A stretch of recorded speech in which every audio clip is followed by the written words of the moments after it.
Evening everyone. जैसे कि हमने प्रीवियस सेशन के अंदर आपका एक नया सब्जेक्ट शुरू किया था 12th का, नाम था एसपी, और इसका फुल फॉर्म अगर बात करें तो क्या है इसका फुल फॉर्म, सभी लोग बोले यस। अब 2 मिनट यहाँ पे ध्यान देंगे सभी लोग। अब मैंने आपको एसपी के अंदर टोटल आपको 12 चैप्टर 6 यूनिट में डिवाइडेशन है और मार्क सिस्टम कल हमने प्रीवियस सेशन में डिस्कस किया। अब कल मेरा पोक सिस्टम चालू था अबाउट एसपी, राइट। हमने चैप्टर नंबर 2 में क्या हमको पढ़ना है, हमने पर्पस सर्व किया। चैप्टर 3 में हमें क्या पढ़ना है, हमने पर्पस सर्व किया। चैप्टर 4 में क्या पढ़ना है, हमने ये भी आपको सर्व किया। 5 में क्या पढ़ना है, ये भी सर्व किया। 6 एंड 7 आपका हो चुका था। टेक्निकल इशू आ रहा है, वेट। उसके बाद हमने देखा 8 में भी हमने क्या पढ़ना है वो देखा। चैप्टर 9 में हमने देखा 10 नंबर अपना हो चुका था। यानी इन सब चैप्टर का देने का पर्पस क्या था, मैंने कल आपको ऊपरी एकदम ऊपरी यानी एकदम बेसिक, यानी इन शॉर्ट सिर्फ आपको पर्पस सर्व किया और जो हमारी प्लानिंग थी मैंने आपको बताया था। अब आज मैं आपको डायरेक्ट 11 चैप्टर के पहले मैं जा रहा हूं आपका फर्स्ट चैप्टर। अब इस फर्स्ट चैप्टर में क्या है सुन लीजिए, ध्यान दो। जिसको एमबीए करना है, MBA in finance, MBA in finance after graduation, उसके लिए फर्स्ट चैप्टर बहुत इंपॉर्टेंट है, तो फोकस करो। पता मैं आपको, देखो नाम क्या है, इंट्रोडक्शन टू कॉर्पोरेट फाइनेंस। नाम क्या है इसके अंदर, टू कॉर्पोरेट फाइनेंस। अब सर कॉर्पोरेट फाइनेंस दोनों चैप्टर आ गई है तो क्यों पूछो। देखो आप अगर चैप्टर 1 की बात करो या 2 की बात करो, दोनों में आप देखो कॉर्पोरेट फाइनेंस ही है, लेकिन दोनों में पर्पस अलग है। अब देखिए एक्चुअली द प्रॉब्लम, देखिए ध्यान दीजिए, मैं अगर मैं कंक्लूजन की बात करूं, कंक्लूजन की चैप्टर की, क्योंकि देखो इंडेक्स में रहते हुए मैं आपको डिटेल कंसेप्ट नहीं दे पाऊंगा, मैं आपको ऊपरी दे पाऊंगा, बराबर कि नहीं। तो अगर मैं कंक्लूजन की बात करूं तो देखो अगर बुक की ड्राफ्टिंग करता था तो पहले मैं चैप्टर 2 को चैप्टर 1 कंसिडर करता था। पूछो क्यों, क्योंकि चैप्टर नंबर 2 जो है ना, it's one part of chapter 1, यानी एक पार्ट है छोटा सा। सर ये बात समझी नहीं, क्या बोला। देखो चैप्टर 2 में क्या पढ़ना है, मैंने आपको बताया सभी का कंक्लूजन टू चैप्टर 2 एंड 3 है, तो मैं बार बार चैप्टर 2 और 2 को मैं बार बार फोकस इसलिए भी कर रहा हूँ क्योंकि सबसे ज्यादा कंक्लूजन चैप्टर 2 में ही है, आपको मिलेगा। देखिए अब चैप्टर 2 में हम क्या पढ़ेंगे बताओ, सोर्सेज ऑफ कॉर्पोरेट फाइनेंस, बराबर कि नहीं। अब हमको चैप्टर 1 में पढ़ना है फाइनेंशियल मैनेजमेंट, उसी को यहाँ पे नाम दिया है इंट्रोडक्शन टू कॉर्पोरेट फाइनेंस। अब सर ये बात समझी नहीं आप जो बताना चाह रहे हो, देखिए मैं आपको एक ऊपरी समझा के देता हूं। क्या होता है चैप्टर 1 की अगर बात करूं मैं, तो चैप्टर 1 में हमको सिखाया जाएगा how to manage the finance of the corporate sector, यानी एक कॉर्पोरेट वर्ल्ड के अंदर फाइनेंस को कैसे मैनेज किया जाता है। और उसके लिए हमको 2 पार्ट की स्टडी करनी पड़ती है, कैश का, फाइनेंस का इनफ्लो एंड फाइनेंस का आउटफ्लो। जिसने इन दोनों फैक्टर को स्टडी कर दिया कि मेरे पास मेरी दुकान के अंदर पैसा कहां से रहा है और वो पैसा मैं कहां यूज कर रहा हूं, मैं कहां, इस सब की जब मैंने स्टडी कर दिया अपने दुकान के फाइनेंस की, तो उसको बोलते हैं फाइनेंशियल मैनेजमेंट। क्या बोलते हैं उसको हम, उसी को उन्होंने नाम दे दिया है introduction to corporate finance, simple भाषा में।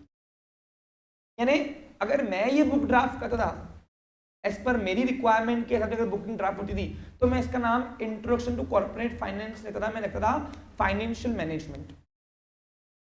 क्यों पूछो, क्योंकि इस चैप्टर के अंदर आपको 4 चीजों की फोकस करने को मिला है। देखिए ध्यान दीजिए, समझिए उस चीज को, ध्यान दो, समझना पड़ेगा आपको आज यहाँ पे। सबसे पहले मैं अगर चैप्टर 1 की बात करूं तो चैप्टर 1 एक रूट चेंजिंग टॉपिक है, तो यहाँ पे हमको फाइनेंस को मैनेज करना सिखाना है। एक बड़ी कंपनी अपने फोरकास्टिंग को लेके चलती है, मानते हो कि नहीं। अरे बड़ी कंपनीज फोरकास्टिंग को लेके चलती है, यानी क्या, company is work for future, क्योंकि जो फ्यूचर को देख पाता है वही लॉस सफर नहीं करता। पूछो क्यों, क्योंकि फ्यूचर इज अनसर्टन, और अनसर्टन होने की वजह से फैक्टर्स चेंजेबल होते हैं बिजनेस के, जिसको हम बिजनेस का इन्वायरमेंट बोलते हैं। क्या बोलते हैं इसको हम, और फैक्टर चेंजेस होने की वजह से, फैक्टर की चेंजेस होने की वजह से क्या होता है हम आगे आने वाले प्रोविजंस एंड प्रोसीजर देख नहीं पाते हैं, यानी अपने दुकान के आगे मेरे सामने कौन से सरकमस्टेंसेस आएंगे दुकान के, हम देख नहीं पाते, लेकिन कंपनी देख पाती है। जो क्यों? कंपनी के पास एम्प्लॉयमेंट एक्सपर्टाइजेशन होता है, कंपनी के पास मैनेजमेंट पावर वाले एक्सपर्ट पर्सन होते हैं जो फ्यूचर को फॉरकास्टिंग करते हैं। मैनेजमेंट काम ही होता है टू फॉरकास्ट द फ्यूचर, यानी हम फ्यूचर को प्रिडिक्ट कर पाए। मेरी बात सबको समझ में आ रही है? एग्जाम्पल लगी, अभी एक नॉर्मल बिजनेसमैन जब दुकान खोलता है तो दुकान खोलने के दौरान अगर आप नोटिस करोगे, दुकान खोलने के दौरान आप नोटिस करोगे हम 3 दिन बाद कौन से सप्लायर को पेमेंट देने वाले हमको याद ही नहीं रहता है। फिर अचानक आंख पे आता है, सप्लायर बोलता है भाऊ आज महीना हो गया ना, आपका ड्यू डेट है। अरे हाँ यार, तेरा ड्यू डेट का मालूम ही नहीं पड़ा, और ड्यू डेट है अब मालूम नहीं पड़ा, अब वो आया हुआ है, अब मुझे उसको पैसा कहीं से भी जमा के देना है, अगर नहीं दिया तो रिलेशन बिक आउट होगा। अगली बार माल देगा कि अपने को, पहले उसने उधारी का पीरियड ऑलरेडी दिया हुआ है। समझ में आ रहा है आपको क्लियर? तो ये हमसे गलती होती है, लेकिन कंपनी से कभी गलती नहीं होती है। पूछो क्यों? कंपनी आज ही नहीं, आज अगर रहते हुए कंपनी 2 महीने बाद किस किस को पैसे देना है, कंपनी स्टडी अभी करती है इसकी, और उसी को बोलते हैं फाइनेंस को मैनेज करना, उसी को बोलते हैं फाइनेंशियल मैनेजमेंट। मैंने याद करो आपको अकाउंटिंग की 3 ब्रांचेस सिखाई थी, कॉस्ट, मैनेजमेंट एंड फाइनेंशियल। तो मैंने आपको बताया था कंपनीज के अंदर मैनेजमेंट अकाउंटिंग डिपार्टमेंट होता है। वो क्या करता है? वो प्रेजेंट में रह के फ्यूचर को प्रिडिक्ट करता है कि अगर मैं आज हूं तो आने वाले 2 महीने बाद हमें पैसा कहां से आएगा और पैसा कहां लगेगा। जब मैं इसकी स्टडी करता हूं तो इन शॉर्ट में अपने फाइनेंस को मैनेज कर रहा हूं, कर रहा हूं मैं अपने। और फाइनेंशियल मैनेजमेंट एक बड़े दुकान को करना बहुत कंपलसरी है, और कॉर्पोरेट बोले तो कंपनी बोले तो बड़े पैमाने की दुकान। तो इसलिए इस चैप्टर के अंदर आपको सिखाया जाता है कि कंपनी के पास पैसा आता कहां से है, सोर्सेस, और उसके यूजेस कितने हैं, आप समझ आ रहा क्या? अब कंपनी की बात अगर मैं फाइनेंशियल मैनेजमेंट बात करूं तो फाइनेंशियल मैनेजमेंट को एक्चुअली इसकी बनावट पता कहां से हुई है? इसकी बनावट जो हुई है वो पानी के बहते पानी से हुई है। कहा जाता है नदी के अंदर अगर पानी रुक गया तो खराब है, लेकिन अगर पानी बह रहा है तो नदी का पानी लोग पीते भी है, बहता हुआ पानी। आप नोटिस करो, तो बहता हुआ पानी कभी खराब नहीं होता, वो अपना जो बैक्टीरिया है या अपना जो कचरा है वो नीचे छोड़ देता है। आपको समझ आ रहा क्या? वैसे ही बिजनेस के अंदर जो फाइनेंस है, फाइनेंस उसको भी बहना जरूरी है। यानी आपको अगर सब पैसा आ ही रहा है वो भी घातक है, और पैसा लगा रहे हो वो भी घातक है। सिर्फ आपको पैसा आना भी चाहिए और लगाना चाहिए, ये साइकिल रिपीटेशन में होनी चाहिए। इसको बोलते हैं बिजनेस की रोलिंग घुमाना। क्या बोलते हैं इसको हम? बिजनेस की। और जिसकी दुकान रोलिंग में चल रही है उसकी दुकान अपने आप बढ़ती आगे। कैसे? देखो, हर एक बिजनेसमैन को बिजनेस की अगर रोलिंग घुमानी है, चाहे दुकान छोटी हो चाहे बड़ी हो, तो उसको 2 फैक्टर की स्टडी करनी पड़ेगी। देखो कैसे। अब मैं आपको इसका कंक्लूजन दे रहा हूँ, ध्यान दो। जैसे कि मैंने आपको प्रॉमिस किया था मैं 12 चैप्टर के बारे में आपको इंडेक्स में बताऊंगा, क्या क्या पढ़ना है। आप रेडी रहोगे, आपका माइंड रेडी रहेगा, बस फास्ट होगा थोड़ा। क्या होगा यहाँ पे? क्योंकि ये एक्स्ट्रा लेक्चर जाते मेरे, बाकी ट्यूशन क्लास में सुन लेते ही, तो इसकी वजह से फिर क्या होता, तो मेरे नाम पे बिल फाड़ते कि सर क्वेश्चन नहीं हो रहा है ना, तो इसलिए थोड़ा फास्ट चलेगा। ओके, क्लियर है ना? मैं गुड फेथ में ऐसे बेईमानी नहीं करता कोई भी चीज़ में। मैंने क्या बोला, आप मुझे बिना बुक के बताओ, मैं एक एक चीज़ आपको बताऊंगा कहाँ क्या पढ़ी है, क्योंकि हम 11 साल से वही काम कर रहे हैं। अब एक एक बुक के अंदर क्या क्या कहाँ लिखा है मैंने, मेरे को ये भी ये तक याद है। तुमको समझ आ रहा क्या? हाँ, ये क्यों तुमको बताया तुमको मैंने ये, कि तुम सेफ हाथ में हो, टेंशन मत लो, बस तो मेरे ऊपर तुम अपने आप को छोड़ दो, बस रिलायबल हो जाओ। जितना टाइम लग रहा है लगने दो, क्योंकि कुछ चीज़ें हम शॉर्टकट नहीं ले पाते हैं। कुछ चीज़ों को हमको जहाँ डिटेल कंसेप्ट देना है वो देना ही है, और जहाँ मेरे को लगता है हाँ ये ऊपरी पढ़ाना है तो मैं आपको ऊपरी ही पढ़ाऊंगा, वहाँ पे टेंशन मत दीजिए। अब देखिए ये चैप्टर इंपॉर्टेंट है, क्योंकि आप देखो अगला 2 यूनिट 2 चैप्टर फर्स्ट यूनिट लेके बैठा हुआ है। तो चैप्टर फर्स्ट में हम फाइनेंशियल मैनेजमेंट करते हैं कंपनीज के अंदर। यानी कंपनी के पास जब फाइनेंस आता है, वो फाइनेंस को किस तरीके से रोलिंग में घुमाती है फाइनेंस, उसमें 2 फैक्टर का काम है। एक आता है सोर्सेस ऑफ कैपिटल, यानी सोर्सेस ऑफ फाइनेंस, जो हम पढ़ेंगे चैप्टर सेकेंड में। चैप्टर सेकेंड में याद करो, सोर्सेस ऑफ फाइनेंस यानी सोर्सेस ऑफ फंड्स को बोलते हैं, यानी पैसा कहाँ से आ रहा है। अब मैं कंपनी की बात करूं तो कंपनी के पास पैसा कहाँ से आता है? 2 तरीके से, बताओ। अबे बिजनेस के अंदर पैसा कहाँ कहाँ से आता है? दो सोर्सेस है, ओन कैपिटल और, बराबर कि नहीं, ओन कैपिटल एंड, मानते हो? ये है दो सोर्सेस। कंपनी के पास अगर पैसा लगाना है तो कंपनी के पास दो ही सोर्स है, वो है own capital, either borrowed capital. यानी या तो कंपनी शेयर बेचकर मालक बनाएगी, या तो कंपनी के पास और भी कुछ इंस्ट्रूमेंट्स है शेयर के जैसे, शेयर के जैसे। वो कहाँ पढ़ोगे आप? चैप्टर सेकेंड में। कहाँ पढ़ोगे? चैप्टर सेकेंड में। तो वो इंस्ट्रूमेंट बन जाते हैं बोरोड कैपिटल के। यानी कंपनी के पास जो कैपिटल है, कैपिटल यानी फंड्स, फंड्स यानी क्या? फाइनेंस यानी क्या बताओ? अब amount of money which is invested in business, amount of money which is invested in company is known as fund, finance, बराबर कि नहीं? मैंने आपको कल ही बताया था, करो। तो कंपनी के पास दो सोर्सेस है आने के, यानी कंपनी के अंदर जो कैपिटल लगाया जाता है वो दो सोर्सेस है, एक तो ओन कैपिटल, दूसरा ये बन जाते हैं उनके सोर्सेस। अब इन सब की स्टडी आपको करने को मिलेगी चैप्टर नंबर 2 में।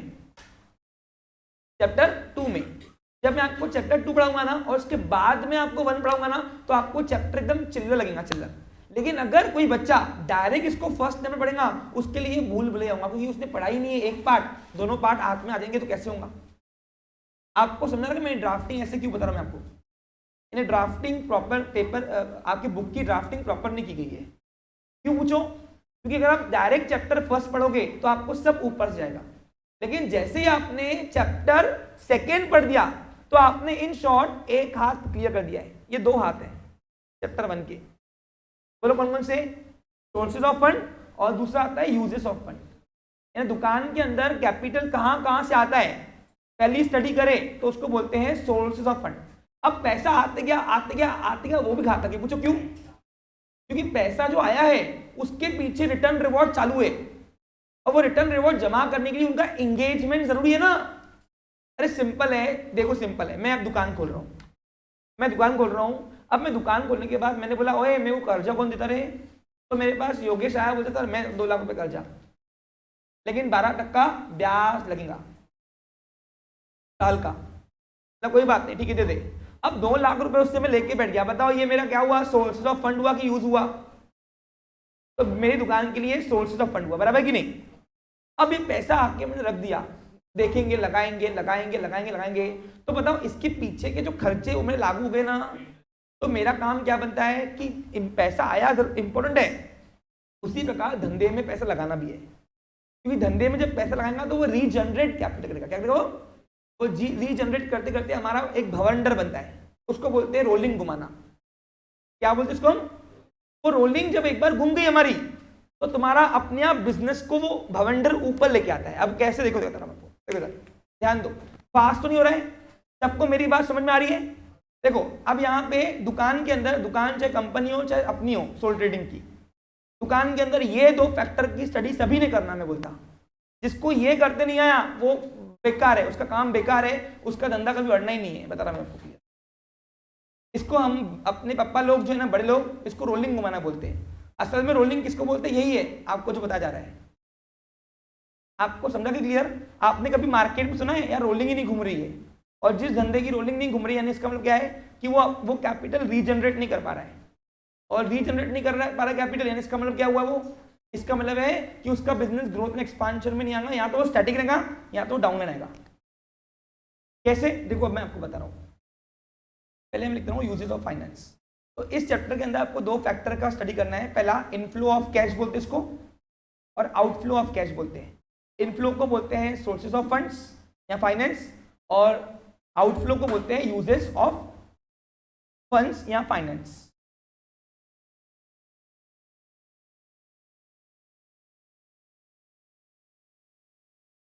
देखिए स्टूडेंट्स, अब मैं आपको बता रहा हूं, ध्यान दो। देखो अब जिस तरीके से एक कंपनी के अंदर, कंपनी बोलो या दुकान छोटी या बड़ी हो रही, देखो कंपनी बोलो तो बड़े पैमाने की दुकान, और सोल ट्रेडिंग कंसर्न बोलो तो छोटे पैमाने की दुकान, बराबर की नहीं, क्योंकि एक मालक की दुकान है वो। अब अगर मैं कंपनी की बात करूं या दुकान की बात करूं, छोटे अपने दुकान के पास कोई भी रहे, दुकान छोटी है बड़ी है, उसके पास फंड्स आने के 2 ही सोर्सेस है, यानी कैपिटल लगाने के 2 ही सोर्सेस है। या तो मालक खुद का लगाएगा, पैसा लगाएगा, या तो वो कर्जा लेके दुकान चलाएगा, बराबर कि नहीं? खुद का लगाया तो हम बोलेंगे ओन कैपिटल, और कर्जा लेके दुकान चालू की तो उसको बोलेंगे बोरोड कैपिटल। कंपनी का भी यही सिलसिला है। कंपनी जब अपने शेयर इशू करेगी तो वो शेयर इशू करने के द्वारा वो जो कैपिटल कलेक्ट होगा वो ओन कैपिटल होगा, क्योंकि वो रिडीमेबल नहीं होता है। लेकिन कंपनी के पास शेयर के जैसे और भी इंस्ट्रूमेंट है जो कंपनी निकालती है, जब वो निकालेगी तो उसको बोलेंगे हम बोरोड कैपिटल के इंस्ट्रूमेंट। वो कौन से आपको चैप्टर 2 में पढ़ाए जाएंगे पूरा। अब कंपनी के पास पैसा आ गया, अब कंपनी सारे पैसों को 2 पार्ट में डिवाइडेशन करके लगा दिए, और ये दोनों पार्ट इंपॉर्टेंट है। पहला आता है फिक्स कैपिटल। फिक्स कैपिटल ये यूजेस ऑफ फंड्स है उसके, और दूसरा आता है वर्किंग कैपिटल। देखो अगर तुमने मेरा इंडेक्स लास्ट में भी पढ़ा ना एक बार, बच्चे लोग ये सेशंस 2-3 चल रहे हैं, या आप लास्ट में भी एक बार पढ़ोगे ना रिवीजन के टाइम पे, आपको पूरा रिवीजन आएगा कौन से चैप्टर में क्या है। कि मैं आपको 12 चैप्टर घुमा के आ रहा हूँ स्टार्टिंग में, तो लास्ट में जब इसको पढ़ोगे ना सब पूरा होने के बाद पिक्चर, तब आपको डबल और मजा आएगा ये, और तब आपको ये बात समझेगी भी फिर अच्छे से। तो मैं ध्यान दो, देखो अब कोई भी दुकान के अंदर हम ये 2 फैक्टर की स्टडी करते हैं, नोटा आने के सोर्सेस और नोटा लगाने के सोर्सेस। तो दुकान के पास नोटा आ गई 2 जगह से, यहाँ तो मालक से, यहाँ तो कर्जदार से। मालक से आया वो तो ओन कैपिटल, और कर्जदार से आया तो अब पैसा आ गया, कहीं से भी आ गया, कहीं से भी आ गया। अब सवाल आता है कि इसको बिजनेस में लगाना भी जरूरी है, क्योंकि पैसा बढ़ाता है, पैसा पैसे को बढ़ाता है, पैसा पैसे को बढ़ाता है, लेकिन कब? जब वो सही जगह लगनी चाहिए। क्योंकि अगर आप पैसा है आपके पास, आप तिजोरी में रखो, 1 लाख का तिजोरी में 1,05,000 होगा क्या? नहीं। जब तक आप उसका एंगेजमेंट नहीं करोगे, जब तक आप उसका यूजेस नहीं करोगे, तब तक कि पैसा पैसे को नहीं बढ़ाता। ये बात सच है, पैसा पैसे को बढ़ाता है, लेकिन कब? जब उसको लगाना है सही जगह। तो कंपनी के पास दूसरा ऑप्शन आता है कि पैसा आ तो गया, अब लगाए कहाँ का? तो कंपनी के पास जो भी बिजनेस करना है, कंपनी कोई भी बिजनेस कर रही है, वो बिजनेस करने के दौरान वो जो पैसा लगाया हुआ है कैपिटल, वो 2 पार्ट में लगाया हुआ है, फिक्स कैपिटल और वर्किंग कैपिटल। इन 2 जगह पे पूछो क्यों? कुछ पार्ट फिक्स में लगाते हैं और कुछ पार्ट वर्किंग में लगाते हैं। अब सर कितना पार्ट फिक्स में लगाएंगे, कितना वर्किंग में, वो डिपेंड करता है कंपनी के बिजनेस के टाइप पे। जो कंपनी सर्विस सेक्टर से बिलोंग करती है, किससे? तो उनका कैपिटल फिक्स कैपिटल में ज्यादा खर्च होता है और वर्किंग में कम। अब सर ये फिक्स कैपिटल है क्या और वर्किंग कैपिटल क्या है, तो बताओ पहले। देखो फिक्स कैपिटल किसको बोलते हैं? ये फिक्स कैपिटल और वर्किंग कैपिटल कहाँ लिख रहा हूँ बताओ मैं? यूजेस ऑफ फंड्स में। कहाँ लिख रहा हूँ मैं इसको? मेरी बात सबको समझ में आ रही है? ऐसे सिंगल स्टूडेंट ने कोई छूट रहा है? नहीं। ओके देखो, the amount of money which is invested in the purchasing of fix asset of the business, fix asset of the business, that amount of money is known as fixed capital, and the amount of money which is invested in the day-to-day working expense of the business, spent for the working expenses just like salary of workers, raw material purchase या goods purchase या electricity bill भरना, वो सारे खर्चे को अपन बोलते हैं working capital. समझी क्या? इन शॉर्ट, जब एक जब दुकान पैसा ला लेती है, अब उसमें से कुछ अमाउंट ऑफ प्रपोर्शन अमाउंट वो जब लगाती है कहाँ पे? फिक्स एसेट को परचेस करने के दौरान। क्योंकि दुकान के अंदर फिक्स एसेट क्या काम करता है? दुकान के अंदर फिक्स एसेट वर्किंग को स्मूथिंग देता है। कहता है आज देखो हमारे पास ये एसेट्स है, तो हम कितना स्मूथली पढ़ा लेते हैं क्लास। एक दिन लाइट बंद हो गई और एक दिन इंस्ट्रूमेंट चलना बंद हो गया, तो हम लोग खुद हमारा क्लास पूरा डगमग चल रहा है। होता नहीं होता है? आई एम नॉट, जब मेरा क्लास अगर ये सॉफ्टवेयर खराब हो गया या कुछ भी खराब हो, एक पार्ट भी एसेट्स का, तो बताओ मेरी क्लास रुक जाती है। तो कहने का मतलब क्या है? कहने का मतलब कि कोई भी बिजनेस हो या प्रोफेशन हो, एसेट्स हमें स्मूथिंग देती है। तो जो दुकानदार पैसा दुकान के एसेट्स को परचेज करने के दौरान लगाता है, उसको अपन बोलते हैं फिक्स कैपिटल। क्या बोलते हैं उसको? और जो दुकानदार दुकानदारी करने के लिए जो खर्चा आता है, दुकानदारी करने के लिए यानी माल बुलाओ, वर्कर को पगार दो, सैलरी भरो या इसका इलेक्ट्रिसिटी बिल भरो, टैक्सेस भरो, दुनिया भर के खर्चे दुकानदारी करने के दौरान, उसको बोलते हैं वर्किंग एक्सपेंस। क्या बोलते हैं उसको? और जो अमाउंट ऑफ कैपिटल हम उस वर्किंग एक्सपेंस में लगाते हैं, बिजनेस के डे टू डे सर्वाइव करने के दौरान खर्चा आता है, उस अमाउंट ऑफ कैपिटल को हमने नाम दिया है वर्किंग कैपिटल। और जब इन दोनों को हमने प्रॉपर बैलेंस कर दिया कि नोटा कहाँ कहाँ से लेनी है, कब कब और कहाँ कहाँ लगानी है, कितना अमाउंट ऑफ प्रपोर्शन कहाँ लगाना है, अगर यहाँ प्रपोर्शन गलत हो गया तो रोलिंग हो जाती है, रोलिंग हो जाती है। जैसे एग्जाम्पल आप देखो, आप नोटिस करो, अगर आप दुकान का इंफ्रास्ट्रक्चर बना रहे हो, तो जैसे एग्जाम्पल अभी दुकान को आप रिनोवेट कर रहे हो, सपोज दुकान के अंदर एसेट्स बना रहे हो, एसेट्स, तो आपका आप क्या बोलते हो, याद करो, दुकान बातें होती है मार्केट में, यार ये जल्दी बन जाए, पूरा दुकानदारी हिल गई है, तो हम बोलते क्यों? अरे वो माल वाल बुलाने का पैसा पूरा दिलक जा रहा, दुकान में माल ही नहीं रहा तो दुकान की रोलिंग घूमेगी क्या? नहीं। और जो माल परचेस करने के दौरान खर्चा लगाओगे, यूज करोगे फंड्स को, उसको अपन बोलते हैं वर्किंग कैपिटल। क्या बोलते हैं उसको? तो कितना अमाउंट ऑफ मनी हमको यूज करना है फिक्स कैपिटल में और कितना अमाउंट ऑफ मनी हमको यूज करना है वर्किंग कैपिटल में, इसकी आपने प्रॉपर स्टडी कर दी तो अपने आप ये रीजनरेट करते हैं, यानी ये फंड्स फिर से नए सोर्सेज बनाती है। कैसे? देखो, आप चाहे फिक्स कैपिटल में लगाओ या वर्किंग में लगाओ, ये क्या करते हैं, ये आपको रीजनरेट करते हैं फंड्स, और फंड जनरेट करके फिर से वो नए सोर्सेज बन जाते हैं। कैसे बताओ? एग्जांपल दूं? देखो, आपने सपोज मैंने एक दुकान खोली, मैंने 5 लाख रुपए खुद के लगा के, देखो ध्यान दो, 5 लाख रुपए खुद के लगा के मैंने दुकान खोली। आप सबको मेरी बात समझ आ रही है? मैं कंपनी में जा ही नहीं रहा हूँ, पूछो क्यों? उसका फंडा समझोगे तो सब गायब हो जाएगा, इसलिए मैं छोटी दुकान शुरू करता हूँ आपको कंसेप्ट क्लियर करने के लिए, क्योंकि अगर छोटी दुकान समझ आई तो दुकान छोटी या बड़ी हो, करना तो अपने को वही काम है तुम्हारा। हाँ, अब देखो 5 लाख रुपए लगा के मैंने अपनी दुकान लगाई, अब दुकान में ये पैसा आया कि गया, तो ये क्या बन गया? यूजेस की सोर्सेस। कौन सा सोर्स हुआ? ओन कैपिटल है, क्योंकि मालक ने लगाया ना, तो मालक द्वारा 5 लाख रुपए कैपिटल लगा के बिजनेस को एंगेजमेंट मिली, तो ये बना ओन कैपिटल का सोर्स। अब 5 लाख रुपए जब मैंने दुकान लगाई तो इसको मैं 2 पार्ट्स में यूज करता हूं। अब दुकान के अंदर जितना इंपॉर्टेंट वर्किंग एक्सपेंस है, जितना इंपॉर्टेंट दुकान के अंदर माल है, उतना ही दुकान के अंदर इंफ्रास्ट्रक्चर भी तो मैटर करता है। अब तुम बताओ, सपोज मैंने कपड़े की दुकान खोली, अब कपड़े की दुकान के अंदर मुझे एसी लगानी पड़ेगी, तो दुकान मेरा रेंट पे लिया, जान तो दुकान का कॉस्ट नहीं पकड़ता, मैं रेंट पे लिया मैंने। बाकी फर्नीचर बनाना पड़ेगा, है ना, दुकान के अंदर, तो दुकान के अंदर और भी कंप्यूटर लेना पड़ेगा, प्रिंटर लेना पड़ेगा, तो कितना अमाउंट ऑफ प्रपोर्शन में फिक्स कैपिटल में लगा रहा हूँ, क्या लगा रहा हूँ मैं, वो मुझे तय करना पड़ेगा मेरी अवेलेबिलिटी देखकर फंड्स को। अब मैंने अगर पूरे 5 लाख रुपए मैंने फिक्स कैपिटल में लगा दिया, तो बताओ मैं धंधा कर पाऊंगा?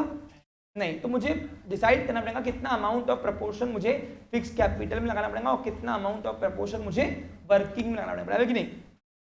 अब सपोज फॉर एग्जांपल 2 लाख में से मैंने 5 लाख में से 2 लाख रुपए 3 लाख रुपए मैंने लगाया एसेट्स परचेस करने के दौरान, अब दुकान बन गई, और 2 लाख रुपए मैंने लगाया माल वाल खरीदने में, यानी वर्किंग कैपिटल। आपको समझ में आ रहा है सबको?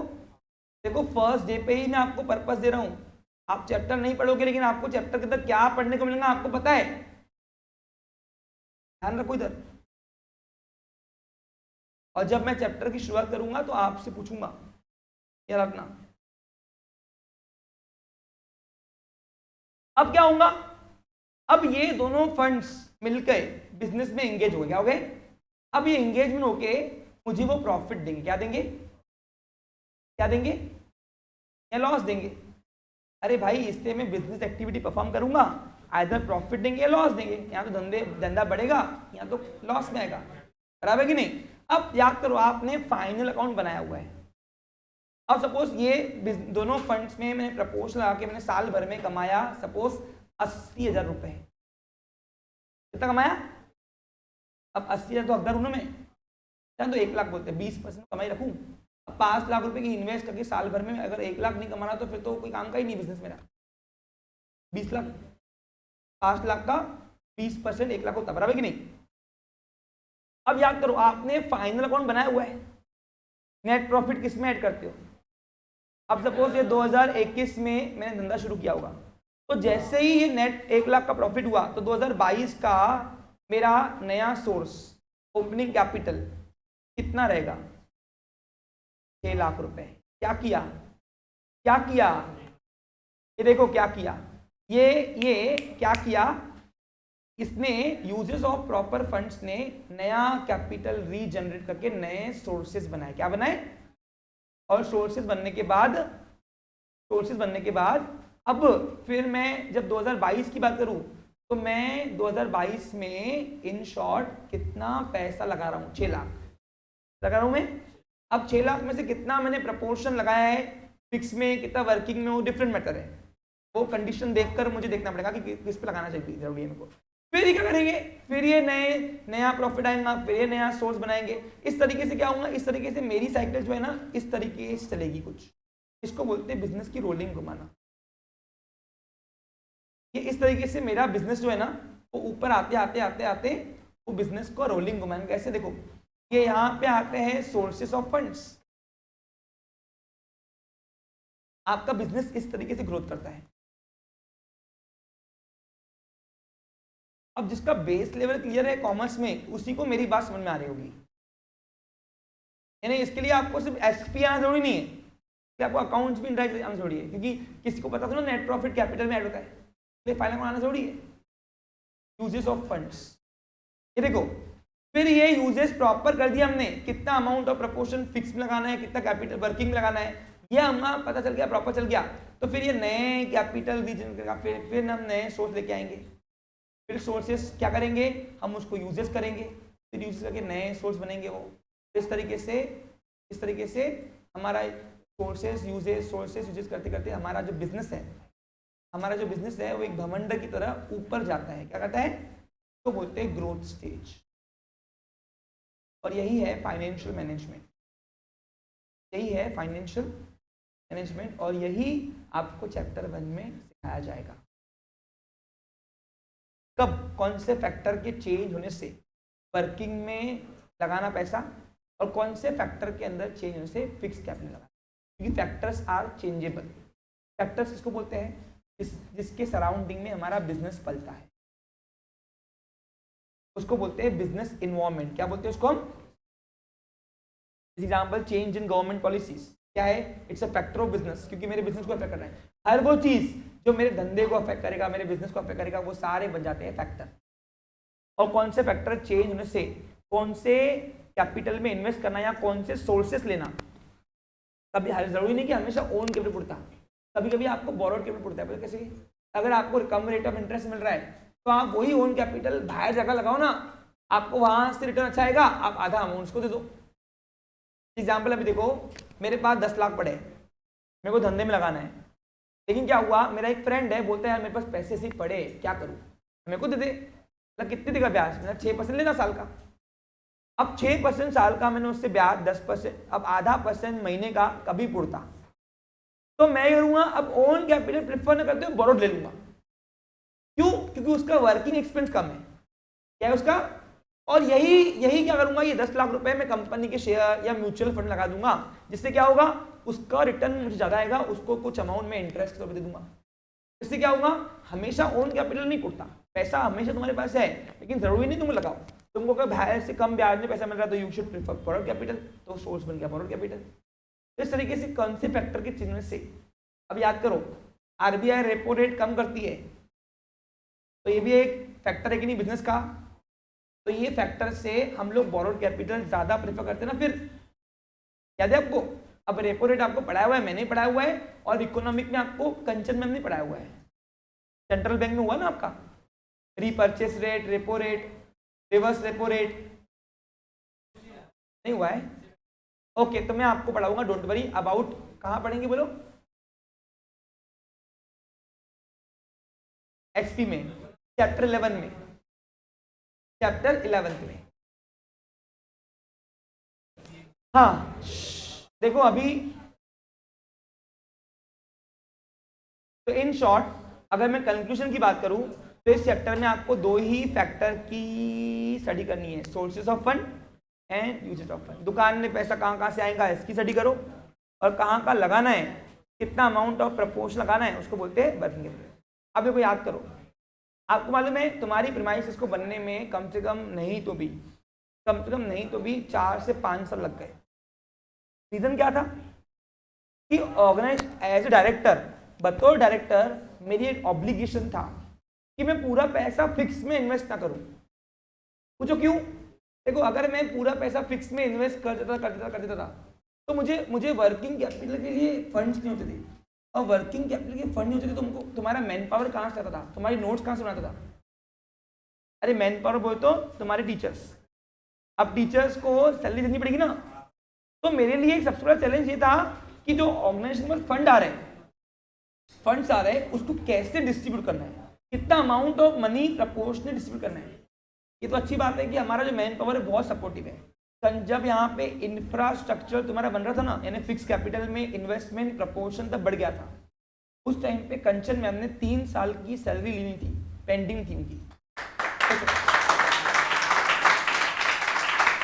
पूरे एक भी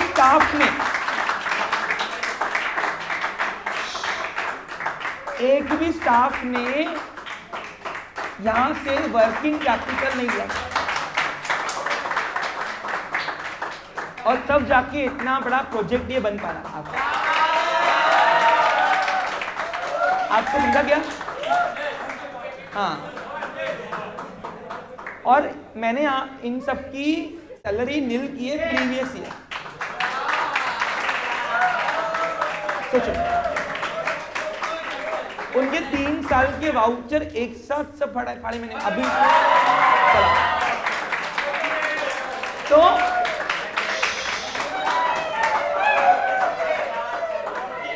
हो गया। तो कहने का मतलब यही है इंटेंशनली कि आपका फर्म कौन सी स्टेज पे है वो तय करता है कि कितना अमाउंट ऑफ मनी यूज करना है फिक्स में एंड कितना अमाउंट ऑफ मनी यूज करना है वर्किंग में। अब मेरे सामने एक और बड़ा चैलेंज था। प्लीज बस हो गया ना, मेरे को तुम्हारी तालियां नहीं चाहिए, शांत बैठो।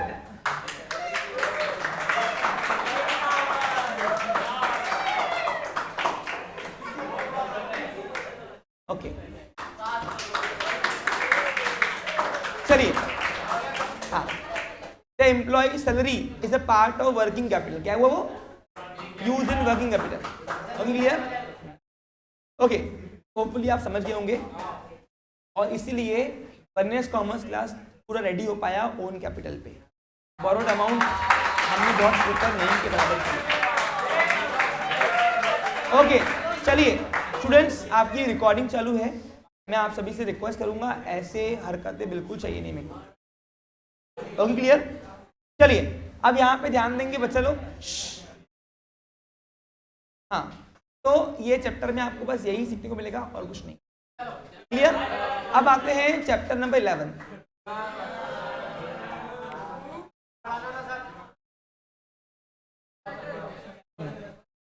चैप्टर 11 में आपको सीखने को मिलेगा फाइनेंशियल मार्केट।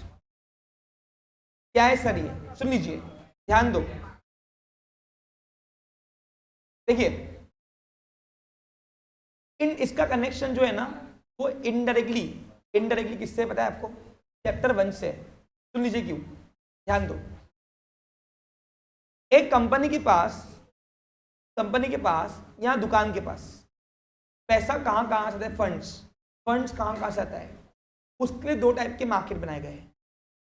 कौन से? Money market, capital market. ये आपको इको में हुआ है, लेकिन आपको इको में ऊपरी या डिटेल है। और आपको शायद कहा था मैडम ने कि सर भी उड़ाएंगे आपको। हाँ, तो मैं ध्यान दो। अब actually that part is SP part, क्योंकि वो कंपनी से बिलोंग करता है, पर उन्होंने इकोनॉमी डाल दिया है तो हमको पढ़ाना पड़ता है वो। अब कभी कोई साल में कंचन मैम को हेडेक कम होता है, कभी कोई साल में मेरे को हेडेक होता है कम। क्यों? अगर कंचन मैम पहले पढ़ा दिया तो मेरा हेडेक थोड़ा कम होता है, और कंचन मैम की पहले मैंने पढ़ा दिया तो उनका हेडेक कम होता है ना? लेकिन है दोनों में। यस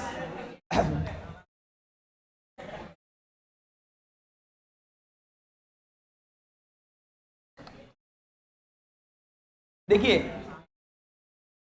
जब भी कंपनी के पास कैपिटल आने के सोर्स है, पैसा, फंड्स, तो फंड्स के लिए मार्केट बनाया गया है। What is market?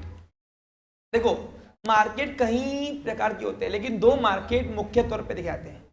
एक होता है कमोडिटी मार्केट। क्या होता है? हाँ, यस। और एक होता है फाइनेंस मार्केट। तो आप जिस मार्केट से परचेसिंग करते हो, वो मार्केट आपका जो है वो कमोडिटी मार्केट है।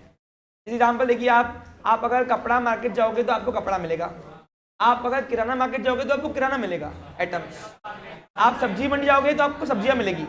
यानी हर एक कमोडिटी टाइप की पर्टिकुलर जो है उसके number of seller and buyer जहां एसोसिएट होते हैं, क्या होते हैं? उसको बोलते हैं मार्केट। क्या बोलते हैं उसको हम?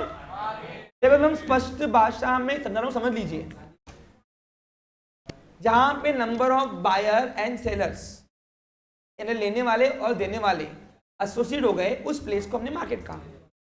अब जो आप चीजें परचेज करते हो, उस चीजों को हम उस प्लेस को बोलते हैं कमोडिटी मार्केट। उसी प्रकार कंपनी के पास भी, कंपनी या जब बड़े बड़े दुकानदार है, उनके पास फंड्स के लेंडर और बोरोवर मिलते हैं। Who is lender? A person who have surplus amounts, who wants to invest in something, who wants to invest in something, who wants to invest and get want to reward and want to get a return reward on that investment, and want to get a return reward on that investment. So that, देखो एक बात सुनो, मेरा एक उसूल है, मेरा पढ़ाना खत्म हुआ फिर मैं आता वहां पे, और जिसको नहीं आया फिर ये लोहे की स्केल तो बताइए आपको, वो और आप ही बैठे हैं हम लोग। ओके, ध्यान दो इधर, 1 मिनट यहां पे ध्यान दो। तो अगर मैं फाइनेंस मार्केट की बात करूं, व्हाट इज फाइनेंस मार्केट? तो देखो, कमोडिटी मार्केट का एक पर्टिकुलर प्लेस होता है, लेकिन फाइनेंस का मार्केट का कोई पर्टिकुलर प्लेस नहीं मिलता। ये कहीं पे भी हो सकता है, कहीं पे भी, जहां पे फंड्स का बोरोवर और फंड्स का लेंडर मिल गया, और दोनों के बीच में कोई तो भी इंस्ट्रूमेंट यूज करके अलग अलग पीरियड के लिए फंड्स ट्रांसफर हो गए, उस प्लेस को आप फाइनेंशियल मार्केट बोल सकते हो। एग्जांपल दूं, फाइनेंशियल मार्केट चलते फिरते क्लास में भी हो सकती है। एग्जांपल देखो, ध्यान दो। अब क्या हुआ, जतिन और क्रिश दोनों बातें कर रहे थे, मुझे कमेंट पास नहीं चाहिए उसके लिए पीछे, हाँ, क्योंकि मेरा यहाँ पे लाइव चल रहा है, मैं आपकी वजह से बाकी बच्चों को लॉस नहीं करूंगा। अब जतिन और क्रिश दोनों आपस में यहाँ पे जब क्लास चल रहा था तो बातें कर रहे थे। क्लास के बाहर जाओ बेटा, क्लास के बाहर जाओ, मैं बार बार नहीं बोलूंगा, क्लास के बाहर जाइए। अब क्या हुआ बेटा, आपको समझ में नहीं आ रहा कि एक बार, अब वो यहाँ पे इस तरीके से, बस ये लास्ट कंक्लूजन छोड़ रहा हूं मैं। देखिए, अब यहाँ पे सबसे पहली बात करूं मैं, अब जतिन और क्रिश यहाँ पे जब मैं पढ़ा रहा था तो आपस में इनकी बातें चालू थी। जतिन बहुत टेंशन में था। जतिन ने बोल दिया, जतिन ने बोल दिया, यार फिलहाल दुकान में मंदी चालू है, पैसे है नहीं, पैसे चाहिए फिलहाल, रोलिंग नहीं घूम रही, रोलिंग के लिए सोर्सेस चाहिए, तभी तो यूज होंगे ना। तो फिर कृष्ण ने बोला कितने चाहिए? बोला यार 2-3 लाख रुपए चाहिए। बोला कितने पीरियड के लिए चाहिए? पीरियड मैटर करता है यहाँ पे, हाँ। तो बोला यार 3-4 महीने के दे दूंगा, 3-4 महीने में दे दूंगा। सुन लीजिए, समझो इसको। कृष्ण ने बोला कितना ब्याज देगा? बोला 12% चल रहा है मार्केट का, तो 12% दे दूंगा साल का, यानी 12% साल के हिसाब से, अगर 4 महीने तो 4%। ओके, कृष्ण बोला ठीक है, काम कर, 2 लाख रुपए मैं तुझे देता हूं, 2 लाख रुपए तुझे मैं देता हूं, लेकिन जो डॉक्यूमेंट साइन करवाऊंगा वो करेगा? बिल्कुल।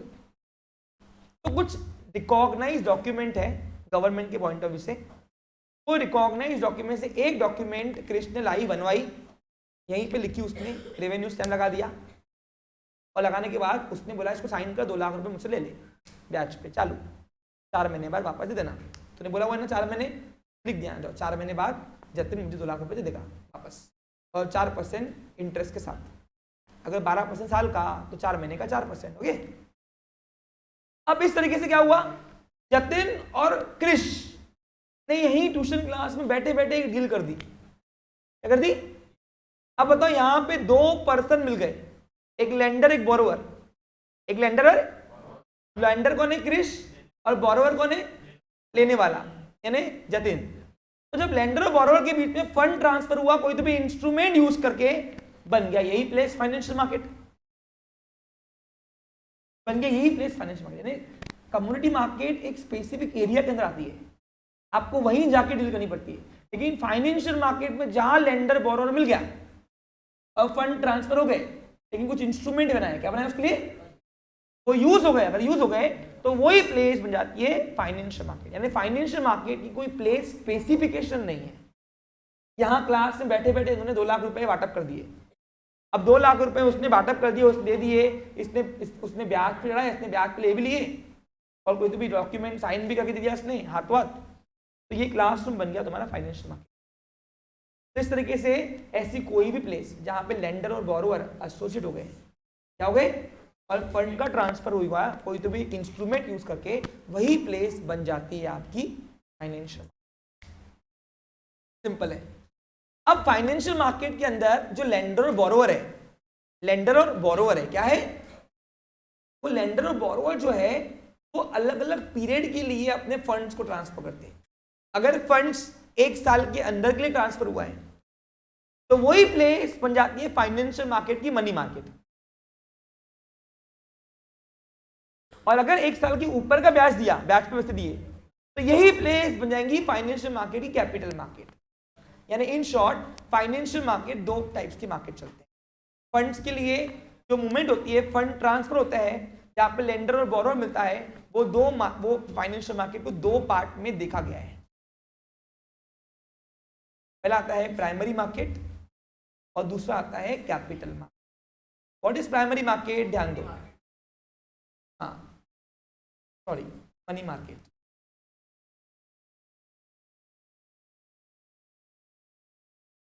What is money market?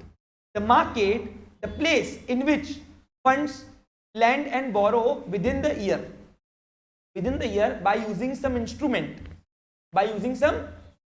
that place is become a money market of the financial market. And when the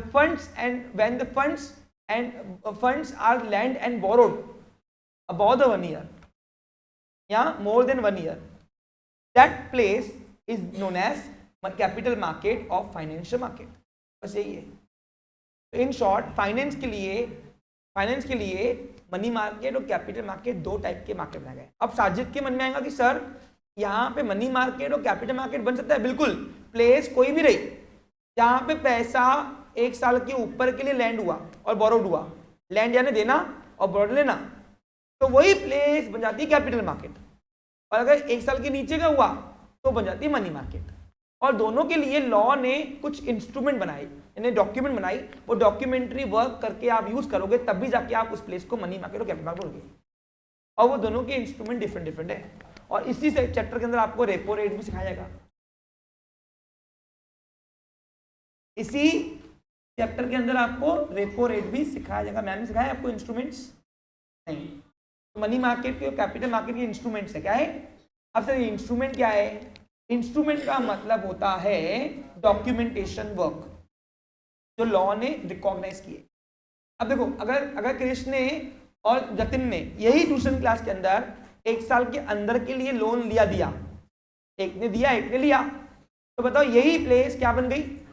money market. और कृष्ण अगर 1 साल के ऊपर के लिए कर्जा दिया और जतिन ने ले लिया 1 साल के ऊपर 5 साल के लिया सपोज, तो यही प्लेस बन गई कैपिटल मार्केट। यानी दोनों में डिफरेंस क्या है? ओनली पीरियड है, क्या है लिए, लेकिन पीरियड डिफरेंस है तो उनके इंस्ट्रूमेंट भी अलग अलग है। तो इस चैप्टर के अंदर कौन से इंस्ट्रूमेंट मनी मार्केट चलाते हैं, कौन से इंस्ट्रूमेंट कैपिटल मार्केट चलाते हैं, वो अपने को सीखने को मिलेगा। चैप्टर 11 समझा? क्लियर? तो कौन सी चीज कहाँ सीखने को मिल रही है, मेरे ख्याल से समझ में आ रहा होगा।